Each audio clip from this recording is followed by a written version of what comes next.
নমস্কার এভরিওয়ান, সবাই ওয়েলকাম করছি নতুন একটি রেসিপি দেখার জন্য। আশা করি আপনারা সবাই ভালো আছেন এবং সুস্থ আছেন। আজকে নিয়ে আসলাম মুসমুসে রসালো খাস্তা একটা ফুল পিঠা রেসিপি। এই পিঠাটা দেখতে যতটা লোভনীয়, খেতে কিন্তু ভীষণ সুস্বাদু। একবারে সহজ পদ্ধতিতে তৈরি করা যাবে।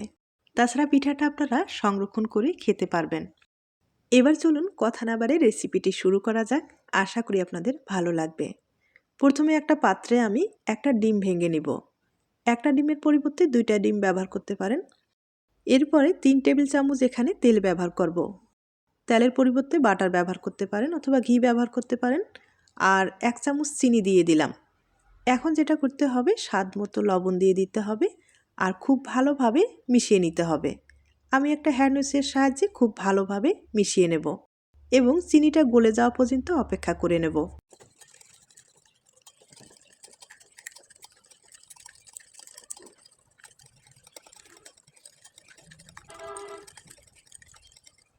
এরপরে কিছুটা পরিমাণে এখানে আমি দুধ ব্যবহার করব। দুধের পরিবর্তে জল ব্যবহার করতে পারেন, তবে দুধটা দিলে ফ্লেভারটা ভালো আসবে। এখন এখানে আটা দিয়ে দিব। আটা প্রায় এখানে 150 গ্রাম ব্যবহার করলাম, লাগলে পরে দেওয়া যাবে। এবার খুব ভালোভাবে মিশিয়ে নিতে হবে। আমি এখানে আটা ব্যবহার করলাম, তবে আপনাদের হাতের কাছে ময়দা থাকলে ময়দা দিয়ে এই পিঠাটা তৈরি করে নিতে পারেন। আর ময়দার পিঠাটা খেতে বেশি ভালো লাগবে এবং ডিজাইনটাও ভালো আসবে। এখানে আরও কিছুটা পরিমাণে আটা ব্যবহার করলাম, প্রায় 100 গ্রামের মতো। মোট এখানে 250 গ্রাম আমি আটা ব্যবহার করলাম। এবার হাত দিয়ে খুব ভালোভাবে ডোটাকে আমি তৈরি করে নেব।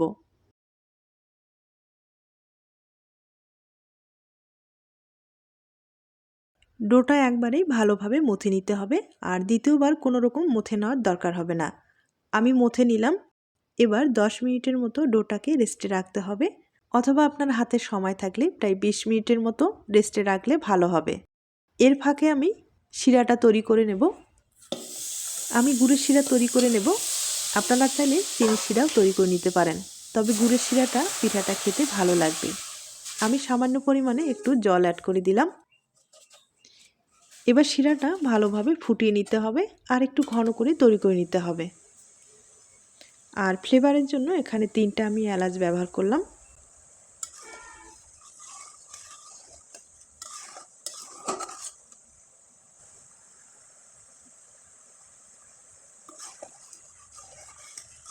শিরাটা ভালোভাবে জাল দিয়ে নিলাম আর অনেকটাই ঘন হয়ে গেছে। ঠান্ডা হওয়ার পরে কিন্তু আর একটু ঘন হয়ে আসবে। এখন এভাবে রেখে দিব। এদিকে ডোটাও কিন্তু সেট হয়ে গেছে। এখন আমি ডোটাকে বেলে নিব, তবে অর্ধাঅর্ধি ডোটা বেলে নিব আর বাকি অর্ধেকটা আমি পরে বেলে নিব।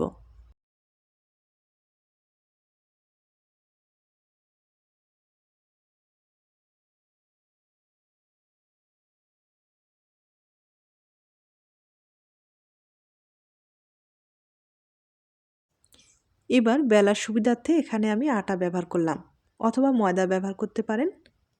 এখন কিন্তু পাতলা করে বেলে নিতে হবে, যতটুকু সম্ভব পাতলা করে বেলে নিতে হবে। আর পাতলা ছাড়া এই পিঠাগুলো কিন্তু দেখতেও ভালো লাগবে না এবং খেতেও ভালো লাগবে না। তার জন্য অবশ্যই পাতলা করে বেলে নিতে হবে।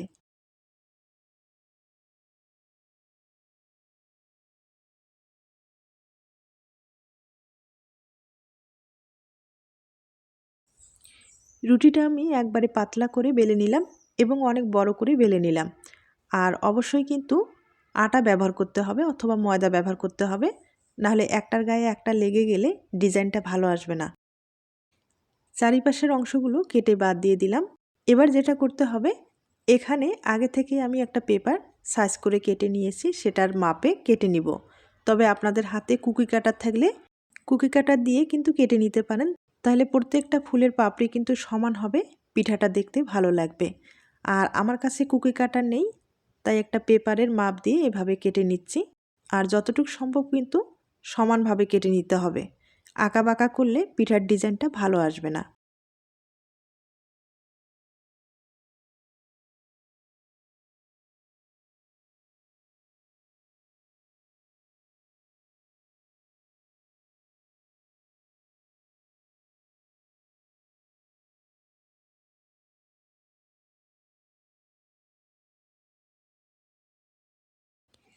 কেটে নেওয়া হয়ে গেছে, প্রত্যেকটাই কিন্তু সমানভাবে কেটে নিলাম। আর দেখতেই পাচ্ছেন কতটা পাতলা করে বেলে নিয়েছি। যত পাতলা করে বেলে নেবেন ততটাই কিন্তু পাপড়িগুলো তেলে দেওয়ার সাথেই ফুলবে এবং পিঠাটা দেখতে ভালো লাগবে। আর হ্যাঁ, প্রত্যেকটা পাপড়ির মধ্যে কিন্তু ময়দা অথবা আটা ব্যবহার করতে হবে, যাতে একটার গায়ে একটা লেগে না যায়। আর আমার মনে হয় আটার চেয়ে ময়দাটা ব্যবহার করলে কিন্তু ভালো হবে।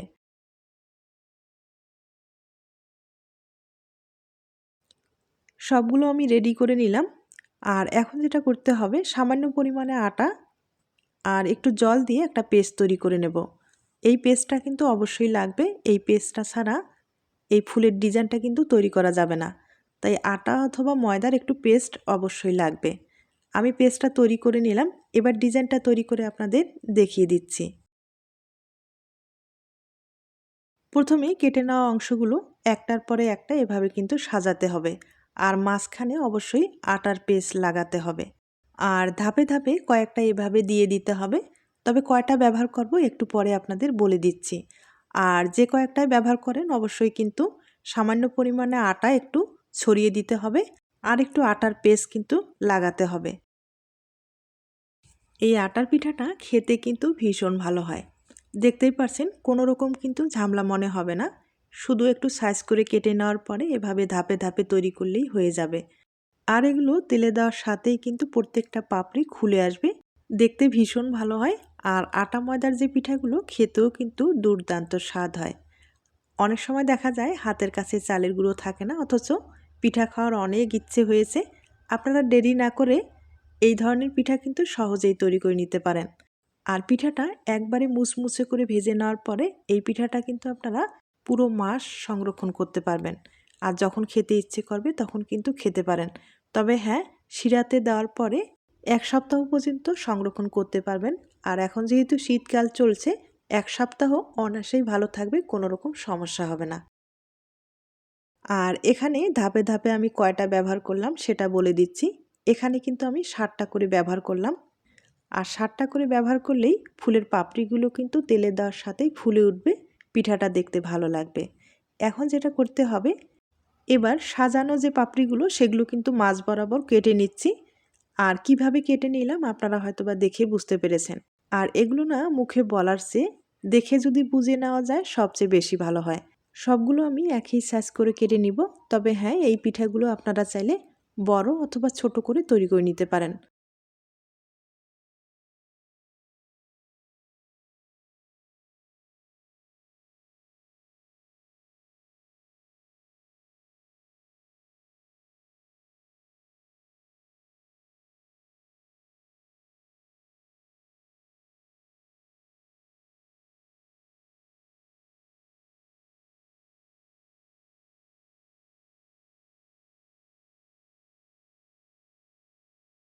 সবগুলো আমি একই সাইজ করে কেটে নিলাম।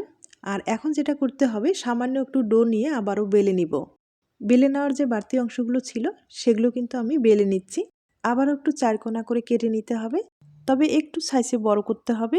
আর এটার উপরেই ডিজাইন তৈরি করে নিতে হবে।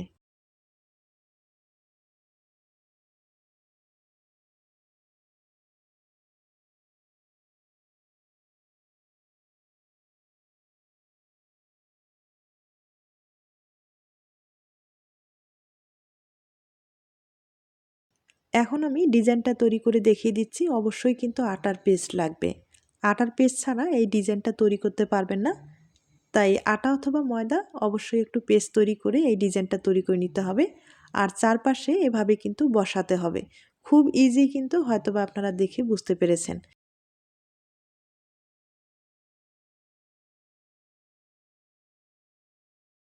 আর আঙ্গুলের সাহায্যে হালকা করে চাপ দিয়ে একটু বসাতে হবে।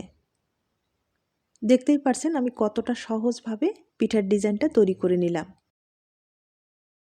আর এখন কিন্তু এভাবে দেখতে অতটা ভালো লাগবে না। যখন আপনারা তেলে ছেড়ে দেবেন তখন কিন্তু পিঠার ডিজাইনটা দেখতে বেশি ভালো লাগবে।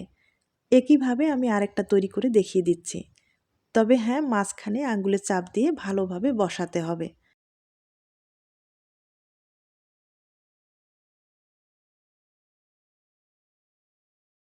এবার আমি ফুলের পাপড়িগুলো হাত দিয়ে একটু ছড়িয়ে দেব, যাতে ভাজার ক্ষেত্রে এগুলো কিন্তু আটকে না যায়, আটকে গেলে এই ডিজাইনটা কিন্তু ভালো আসবে না। তাই হাত দিয়ে একটু হালকাভাবে ছড়িয়ে দিলে ডিজাইনটা কিন্তু খুব ভালো আসবে। এজন্য আগেই আমি বললাম প্রত্যেকটা পাপড়ির মধ্যে কিন্তু আটা অথবা ময়দা ব্যবহার করতে হবে, তাহলে এই সমস্যাটা আর কোনো সময় হবে না। তেলে দেওয়ার সাথেই প্রত্যেকটা পাপড়ি কিন্তু খুলে আসবে। এখন আপনাদের তেলে ভেজে দেখিয়ে দিচ্ছি। আর এগুলো কিন্তু ভাজতে বেশি সময় লাগে না, হালকা আঁচে ভেজে নিতে হবে। এবার চলুন পিঠাগুলো ভেজে নেওয়া যাক। কড়াইয়ে আমি পরিমাণ মতো তেল ব্যবহার করলাম, আর তেলটা হালকা আঁচে গরম করে নিতে হবে। এরপরে পিঠা ছেড়ে দিতে হবে। আর হ্যাঁ, ছড়ানো যদি কড়াই থাকে সেক্ষেত্রে একবারে কিন্তু কয়েকটা পিঠা আপনারা ভেজে নিতে পারেন। আর একটা চামচের সাহায্যে হালকা করে তেল একটু ছড়িয়ে দিতে হবে, তাহলে প্রত্যেকটা পাপড়ি কিন্তু খুলে আসবে, পিঠাটা দেখতে ভালো লাগবে।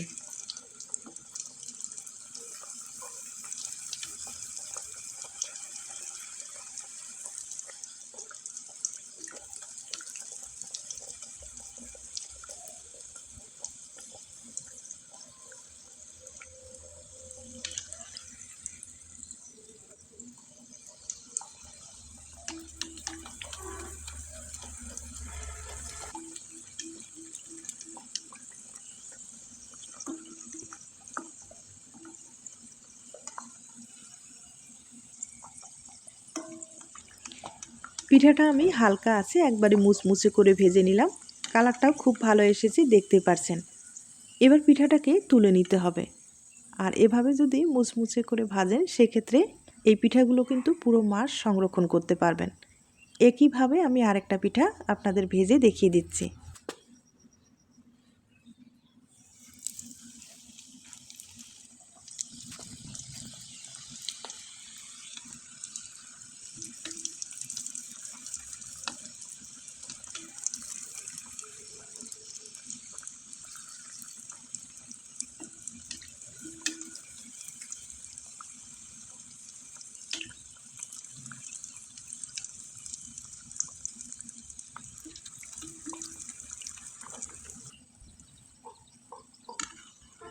আমি একইভাবে আপনাদের দুইটা পিঠা তেলে ভেজে দেখিয়ে দিলাম। আর দেখতেই পারছেন ভাজানোর পরে পিঠাটা কতটা দেখতে সুন্দর হয়েছে এবং লোভনীয় হয়েছে। এবার গরম অবস্থায় পিঠাগুলো আমি শিরাতে দিয়ে দিব। তবে আবারও বলবো, চিনির শিরা পছন্দ করলে চিনির শিরাও কিন্তু দিতে পারেন। আর আমার মনে হয় গুড়ের শিরাটা খেতে কিন্তু বেশি ভালো লাগবে। আর যাদের একান্তই মিষ্টিটা পছন্দ হয় না বা শিরা পছন্দ করেন না, তারা কিন্তু ভেজে খেতে পারেন।